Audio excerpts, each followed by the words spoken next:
Welcome to house warming అస్కని వారి invitation అండి. ఈరోజు కీర్తిశేషులు నారాయణ గోవిందమ్మ గారుల కొడుకులైన సొంటి రవి, కోడలు లవణ్య, ప్రవీణ్, కోడలు ప్రియ గారు నూతన గృహం ప్రవేశానికి ఈరోజు ముహూర్తం సన్నాహం చేసుకున్నారు. ఇదేంటంటే కూరాడి పెట్టడం అంటారు దీన్ని. ఈ విషయం చాలా మందికి తెలియదు. ఈ కూరాడి విషయం అనేది బ్రాహ్మ ముహూర్తంలో మాత్రమే వస్తుంది.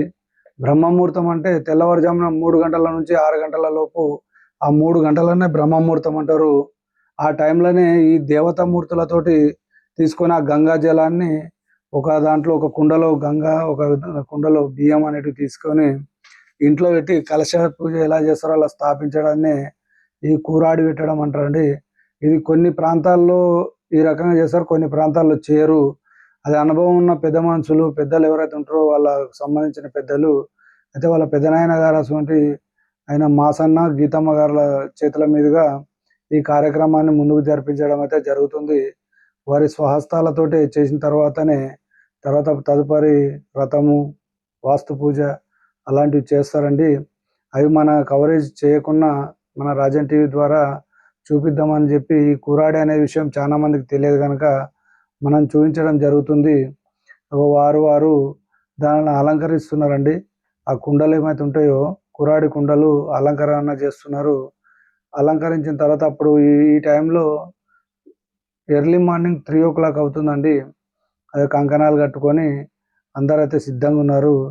వేద బ్రాహ్మణులు తోటి వేద మంత్రాలతోటి జరిపించాలని చెప్పి వీళ్ళు పూనుకోవడం జరిగింది. అంతవరకు నేను పైన కవరేజ్ చేద్దామని వచ్చిన.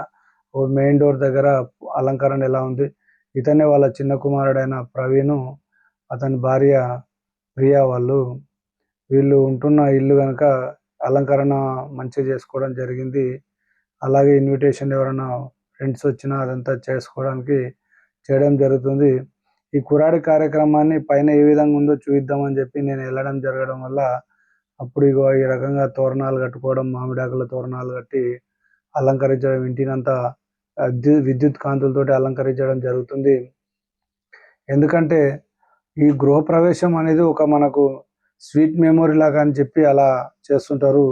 వీడియోగ్రాఫర్స్ కూడా పిలవడం జరిగింది. వీడియో తీయించుకుంటే ఎప్పటికీ మనకు ప్రతి టైంలో ఎప్పుడన్నా మనం మూడ్ అప్సెట్లు ఉన్నప్పుడు కూడా వీడియో వేసుకొని చూసుకోవాలని చెప్పి చూసుకోవడానికి వీడియోగ్రాఫర్ను కూడా పిలవడం జరిగింది.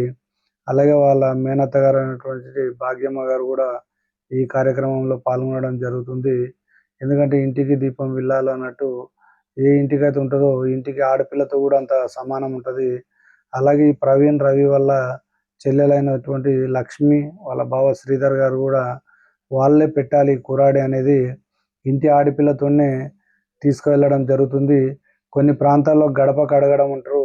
ఏదైతే కడప ఉంటుందో ఆ కడపను కడిగిపిస్తారు ఇంటి ఆడపిల్లతోటి. కొన్ని ప్రాంతాల్లో ఈ కురాడి పెట్టడం అనే విషయం జరుగుతుంటుంది. వేద బ్రాహ్మణులు కూడా యుద్ధం చేయడానికి ఉన్నట్టు రెడీగా ఉన్నారు. ఈ వేద మంత్రాలు చదవడానికి వారి పనుల్లో నిమగ్నమయ్యి ముహూర్తం స్టార్ట్ అవుతుంది కనుక టైము లేదని చెప్పి అగరబత్తులు వెలిగించి దీపధూప నైవేద్యాలు భగవంతునికి చూపించి ఎలాగైతే ఆ గంగను భగీరథుడు ఏ విధంగా అయితే మన దివి నుండి భూమికి తీసుకొచ్చాడో అదే రకంగా ఉండాలని ఒక కుండలో నీళ్లు, ఒక కుండలో ధాన్యం పోసుకొని ఆ కుండలు ఇంటి ఆడపిల్లతోన ఎత్తించుకొని ఇంట్లోకైతే తీసుకెళ్ళడం జరుగుతుంది. దీన్నే కూరాడి పెట్టడం అంటారు. కూరాడి కుండ కూడా అంటారు. కొన్ని ప్రాంతాల్లో తెలియదు, కొన్ని ప్రాంతాల్లో ఇది చాలా ఫేమస్ అని, ఇది పెడితేనే ఇంటికి శుభం కలుగుగా కానీ కొంతమంది నిర్ణయించుకొని ఇలాంటి కార్యక్రమాలు చేస్తారు. వేద మంత్రాల సాక్షిగా ఈ కురాడి కుండ పెట్టడం అనేది జరుగుతుంది. వారు లక్ష్మీ వెంకటేశ్వర స్వామి, పార్వతీ పరమేశ్వరుడు అలాంటి భార్యాభర్తలతో కలిసి ఉన్న స్వాములను వారైతే స్వహస్తాలతో ధరించి నుదుటినైతే తిలకం ధరించడం జరుగుతుంది. వారెవరైతే ఇంటి ఆడపిల్ల లక్ష్మి వారి భర్త ఉన్నారో వాళ్ళ ఆ కురాడి కుండలు ఎత్తుకోవడం జరుగుతుంది. ఎందుకంటే వాళ్ళు ఎత్తుకొని వచ్చిన కురాడి కుండని ఇంట్లో స్థాపించాలి. ఇంటికి ఆడపిల్ల ముఖ్యం కనుక ఆడపిల్లనే తేవాలి, కురాడి కుండ ఆడపిల్లతో పెట్టించాలని చెప్పి వాళ్ళు అనేక ఉంటారు. అది అలా చేయడం జరుగుతుంది. కానీ వీళ్ళు ఇంటి వాళ్ళేమో దేవతామూర్తులను తీసుకొని వీళ్ళ ఇంట్లోకి కాలు పెట్టడం జరుగుతుంది. ఇంటి ఆడపిల్లనేమో ఆ కురాడి కుండలు తీసుకొని ఇంట్లోకి రావడం జరుగుతుంది. ఈ విధంగా వేద మంత్రాలు మన బ్రాహ్మణులు వేద మంత్రాలు పఠించడానికి కూడా చాలా ఉత్సాహంగా ఉంటారు. ఎందుకంటే ఈ బ్రహ్మముహూర్తంలో వేద మంత్రాలు పఠించడము, అలాంటి మంత్రాలు మన రాజన్ టీవీ వినడం అనేది కూడా ఒక పూర్వజన్మ సుకృతమే. ఎందుకంటే నేను ఎవరికి చూడలేను కనుక వీళ్ళకే చూస్తున్నా. ఇది నా టెలికాస్ట్ చేసి నా ఛానల్లో అందరికీ టెలికాస్ట్ చేద్దామని చెప్పి నేను కూడా ఈ వీడియో తీసుకోవడం జరుగుతుంది. అదే మీతో నేను పంచుకుంటున్నా. ఎందుకంటే నేను ఎంతోమంది గృహప్రవేశాలకు వెళ్ళినా కానీ నేను ఈ రకంగా గృహప్రవేశం అంటే ఈ కురాడి పెట్టడం. ఓం శ్రీ మహాగణాధిపతయే నమః. శ్రీ మహాసరస్వత్యై నమః. శ్రీ గురుభ్యో నమః. హరి ఓం. గణానాం త్వా గణపతిగం హవామహే కవిం కవీనాముపమశ్రవస్తమం జ్యేష్ఠరాజం బ్రహ్మణాం బ్రహ్మణస్పద ఆనః శృణ్వన్నోతిభిస్సి దశధనం ప్రణో దేవీ సరస్వతీ వాజేభిర్వాజనీపతి దీనాని శృణోతు. గురుర్బ్రహ్మా గురుర్విష్ణు గురుదేవో మహేశ్వరః గురుః సాక్షాత్ పరబ్రహ్మ తస్మై శ్రీ గురవే నమః. సర్వఘోరేభ్యో ఘోరఘోరతరేభ్యః సర్వేభ్యో నమస్తే అస్తు రుద్రరూపేభ్యః. అస్తు నరకోశ దుష్దోష తలదోష వాయుదోష జలదోష నివారణ ఫల సిద్ధ్యర్థం. నా గోవింద నామాలతోటి అందరైతే గోవింద పెడుతూ ఉంటారు. వెనక సైడు ఆ ఇంటి యజమానులు ఎవరైతే ఉంటారో వాళ్ళతో నా గుమ్మడికాయలు కొబ్బరికాయలు కొట్టించడం జరుగుతుంది. కొట్టించి వాళ్ళ స్వస్థాలతోటే పసుపు కుంకుమ వేసి ఆ గుమ్మడికాయను ఇక్కడ పెట్టిన తర్వాత పసుపు కుంకుమ చల్లాలి. ఆ కొబ్బరికాయ అంటే దిష్టి తీయడం జరుగుతుంది ఫస్ట్. అవన్నీ తీసిన తర్వాతనే ఇంట్లోకి వెళ్ళడం జరుగుతుంది. ఈ కార్యక్రమాన్ని కొద్దిగా స్లోగానే ఉంటుంది కార్యక్రమం. ఎందుకంటే అంత స్పీడ్గా జరిగే కార్యక్రమం కాదు. ఆచితూచి చేయాల్సిన పని ఒకటికి 2 సార్లు ఆలోచించుకొని ఆ వేద పండితులు ఏ రకంగా చెప్తారో ఆ రకంగానే చేసుకుంటూ వెళ్ళాలి. ఎందుకంటే మంత్రోచ్చారణ ముందు మనం చేసే శక్తి చాలా చిన్నది. వాళ్ళు వేద మంత్రాలు పఠిస్తారు కనుక వారు చెప్పిన విధంగా నడుచుకోవడమే మనకు చాలా శ్రేయస్కరము. అది తెలిసినా తెలియకున్నా మనం అనేది ఒక పని చేసే ముందు ఒక పండితుని ద్వారా సలహా ద్వారా, అంటే గురువు లేని విద్య గుడ్డి విద్య అన్నట్టు కాకుండా ఈ రకంగా వెళ్తే మనకు శుభాలు ఉంటాయి. ఆ ఇంట్లో నివసించే వారు ఎవరైతే ఉంటారో వాళ్ళు శుభంగా చల్లగా ఉండాలని ఆ దేవుడు ప్రార్థిస్తూ ఈ రకంగా వెళ్ళడం జరుగుతుంది.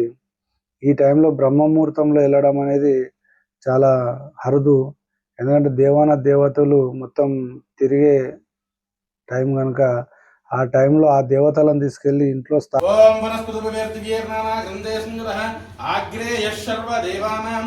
ఆ మంత్రాల ద్వారా ఆ ఇంట్లో ఆ స్థాపన చేయడం జరుగుతుంది. దేవుడి ఫోటో అయితే ఏదైతే ఉంటుందో అక్కడ అన్ని కార్యాలకు గణపతి ఉంటాడు కనుక గణపతిని కూడా ఉంది వాళ్ళ దగ్గర.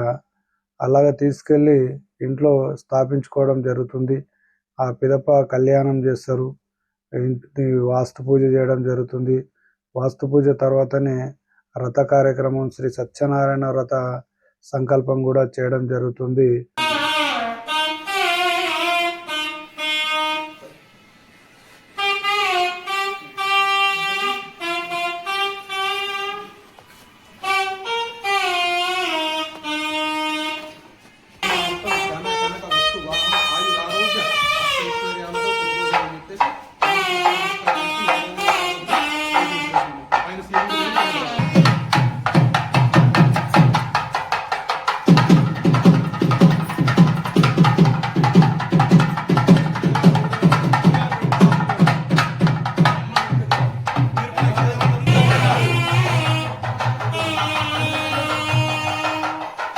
ఇంత ఉదయాన్నే నాయి బ్రాహ్మణుల సన్నాయి మేళంతో సాక్షాత్తు గర్భగుడిలో ఉన్న దేవునికి ఎలాంటి పూజలు జరుగుతాయో అలాంటి పూజలు అయితే చేయడానికి మన పంతులు గారు సంకల్పించుకొని దృఢంగా ఉన్నారు.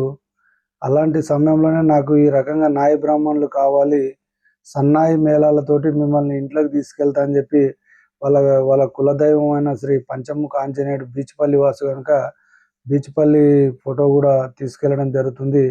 ఆడపిల్ల 3 శ్రీధర్ గారు వాళ్ళు కూరాడి పెట్టడము సహజంగా వాళ్ళు ఒక పద్ధతి ప్రకారం జరుగుతుంటది. అదే పద్ధతి ప్రకారం ఇంట్లోకి వచ్చి ఇంట్లో స్థాపించినంత వరకు వాళ్ళ బాధ్యత ఉంటుంది. అది కనుక ఆ రకంగా చేయడం జరుగుతుంది. అలాగే పెద్దలు అలాగే అందరూ కార్యక్రమం చూస్తున్న ప్రతి ఒక్కరు కూడా సబ్స్క్రైబ్ చేసుకోండి, లైక్ చేయండి, బెల్ బటన్ కొట్టండి. వీలైనంత వరకు మీ సర్కిల్లో చేస్తే వాళ్ళు కూడా చూసి షేర్ చేసినప్పుడు వాళ్ళు కూడా చూస్తారు. ఎంతో కొంత నాకు మీరు సబ్స్క్రైబ్ చేస్తుంటే నాకు కొద్దిగా పెరుగుతుంటుందని కూడా నేను ఆశిస్తూ ఈ వీడియోనైతే మీ ముందు పెడుతున్నా. ఇలాంటి వీడియోను ఎవరు తీయరు, ఎందుకంటే ఆ టైంలో మేల్కుంటారు కనుక నేను అది తీయడానికే నిద్రపోకుండా ఉండి తీయడం జరిగింది. సబ్స్క్రైబ్ చేసుకోండి, లైక్ కొట్టండి, వీలైనంత వరకు షేర్ చేయండి. మీ ఈ విజయమైన ప్రచారాన్ని మేము అందించడానికి మున్ముందు ఎంతో దోహదపడుతూ ఉంటాము. చూడండి, బ్రాహ్మణులు మళ్ళీ ఒక వేద మంత్రాలతోటి ఆ పూజనైతే దిగ్విజయంగా అమృతత్వాయ జీవసే జాతాంజలిష్యమానంచ అమృతే సత్యే ప్రతిష్ఠితం అధర్వవిధం మే గోపాయ రహమన్న విహాయిషే. ఇంటికి దిష్టి తీసి ఆ గుమ్మడికాయనైతే కొట్టడం జరిగింది. ఇద్దరు భార్యాభర్తలు లోపలికి ఎవరెవరి జంట ఉందో వాళ్ళు అయితే ఇంట్లోకి గృహప్రవేశం చేయడం జరుగుతుంది. వారు వీళ్ళిద్దరు భార్యాభర్తలు వీళ్ళు ఎవరంటే పవన్ ప్రియ గారు వాళ్ళు గృహప్రవేశాన్ని ఆమోదించుకొని వస్తున్నారు. అలాగే వారి పెద్దన్న గారు రవి లావణ్య గారు కూడా వాళ్ళ గృహప్రవేశం సంబంధమని వాళ్ళు బయటికి లోపలికి రావడం జరుగుతుంది. ఆకాశానికి ఏదైతే మన నవధాన్యాలు ఉంటాయో నవధాన్యాలను దేవుళ్ళకి చల్లుతూ రావడం జరుగుతుంది. మరొక ఏంటంటే బృహస్పతి ధ్రువంత ఇంద్రశ్చాగ్నిశ్చ రాష్ట్రం ధారయతాం ధ్రువం అయం ముహూర్త శుభ ముహూర్తో అస్తు. వేద మంత్రాలతోటి ఇంట్లోకైతే అడుగు పెట్టడం జరిగింది. వచ్చిన తర్వాత వాళ్ళు అయితే ఇంట్లో ఒక ఫోటోను స్థాపితం చేసుకొని ఆ బ్రాహ్మణులు అదే ఇంట్లో వాస్తు పూజ అనేది నిర్వహించబడుతుంది. వాస్తు పూజ తనంతరం హోమం చేస్తారండి. ఆ హోమం కూడా నేను చూపిస్తా టైం ఉంటే, లేదంటే చూపించలేకపోతా. నేను స్పెషల్గా చేసింది ఈ కురాడి కుండ వరకే చేస్తున్నా కనుక నా ఛానల్లో కురాడి కుండ ఒకటే చూపించగలుగుతా మీకు. అలాగే చూడండి, ఇంట్లోకి ఆవును తీసుకొస్తారండి శుభసూచకమని. ఆవు అయితే వచ్చింది నాకు, నేను పైన ఉన్నప్పుడు చెప్పడం జరిగింది. అది వెళ్ళిపోతుంది, నేను పైకి వెళ్ళి కవరేజ్ చేసే వరకే ఆవు లోపలికి వచ్చింది, బయటకు వెళ్ళింది. వీళ్ళు ట్రాన్స్జెండర్స్ అండి. సంధ్య, కోకిల అని మనకు పేర్లు కూడా చెప్పడం జరిగింది. వాళ్ళు ఏ ఇంటికి వచ్చినా శుభకార్యాలకు వచ్చి దీవించిపోతారు. వాళ్ళ దీవెన ఉండడం మనకు చాలా మంచిది. వాళ్ళు కొన్ని రకంగా కొద్దిగా డబ్బులు కూడా మనకు చేసిర్రు. మనం ఇస్తామన్నందుకు వాళ్ళు ఉత్సాహంతో కేరింతలేస్తూ గంతులేస్తున్నారు. వారి ఉత్సాహం చూడడానికి 2 కళ్ళు చాలకుండా ఉన్నాయి. వాళ్ళకైతే 11,000 రూపాయలు మనం ఖుషిగా ఆ ఇంటి ఓనర్ అయినటువంటి గోవిందమ్మ గారు 11,000 రూపాయలు ఇచ్చి వాళ్ళ దీవెన తీసుకోవడం అయితే జరుగుతుంది. అదే వాళ్ళు ఒప్పుకున్న తర్వాత ఇంటికి దిష్టి తీసి ఒక కొబ్బరికాయను కొడతారండి. కొట్టి వారి గ్రూప్లో ఉన్న వాళ్ళకు మేము ఈ పలానా ఇల్లును మేము చేసాము, మీరు ఎవరు రావద్దు అని చెప్పి వాళ్ళ మెసేజ్ ద్వారా పంపి వాళ్ళు ఒక సంతకం అయితే మనకు ఇంటి పైన రాసిపోతారు, వాళ్ళ సిగ్నేచరు. ఎవరు కూడా ఇలాంటి దాన్ని మళ్ళీ రాకూడదు అని చెప్పి చేసిపోవడానికి అదొక కారణము. వాళ్ళైతే మంచిగా దీవించారండి. ఆ కొబ్బరికాయ చాలా బ్రహ్మాండంగా పగిలింది. దీవించి వెళ్తుంటే వాళ్ళ హర్షధ్వానాలు చేస్తూ వెళ్ళడం జరుగుతుంది. అప్పుడు ఆ ఇంటి ఓనర్ గారు వెళ్ళి, మీరు ఏమన్నా మాకు కొద్దిగా మీ దీవెన అంటే ఆమె పర్సులో నుంచి వారికైతే ఒక కాయిన్ తీసి ఇవ్వడం జరిగింది. ఇది రాజన్ టీవీలో ప్రసారం అవుతుంది. లైక్ చేయండి, షేర్ చేయండి, సబ్స్క్రైబ్ చేయండి.